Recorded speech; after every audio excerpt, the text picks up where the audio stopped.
After 3 intense days of racing, the riders had a chance to catch their breath on stage 4, a long flat outing between Reims and Nancy, which was all but guaranteed to finish with a bunch sprint. The peloton letting 3 men go up the road early on, but keeping the gap steady at around 3 minutes. Johan Freder, who was already in yesterday's breakaway, joined by his Wanty-Gobert teammate Frederick Bacart, and CCC's Michael Scher, the tallest man on the Tour, at an imposing 6'5". So important to stay focused on these long transitional stages. A minor crash in the bunch at the halfway stage, with Tony Galopin one of those caught up in it.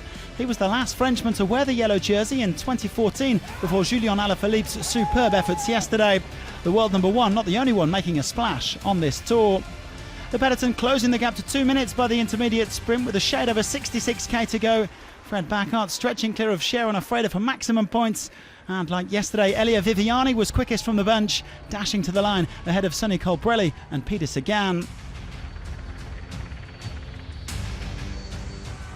With 30k to go, the breakaway could start to feel the peloton breathing down their necks. Scher deciding to shake things up a bit and going on the attack, and only Bacart was able to stay with him. The Swiss powerhouse would end up as the day's most combative rider. Team Sunweb on the front for Michael Matthews as Scher was finally caught, all back together again with 16 kilometres to go. The sprinters teams jostling for position on the wide roads into Nancy as they geared up for a hotly anticipated fight between the fast men over the final 200 metres. Christoph goes, Caleb Ewan is waiting, Viviani gets through, the green jersey Sagan is in the mix, Groenewegen has faded, Viviani, he gets there, he's victorious. So Viviani conquering his first win at the Tour de France, having never gone better than 17th in his only previous participation 5 years ago. Christoph, winner on the Champs-Élysées last year, forcing Caleb Ewan to settle for another 3rd place.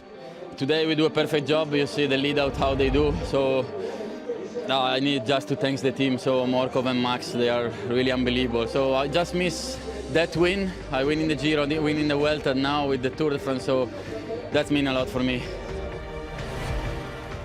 Textbook stuff from De Koning Quick-Step to make it back-to-back wins. The yellow jersey himself leading out the sprint train, with Michael Morkov and Max Richese bringing Viviani home. A 7th win for the Italian this season, and as he pointed out, he now has a stage win at every Grand Tour. The next objective, to challenge Sagan for the green jersey. No changes at the top of the GC. Alaphilippe is still top of the pile with 20 seconds in hand over Wout van Aert. There's bound to be a shake-up over the next few days, but in the meantime, the world number 1 enjoys a second day in yellow.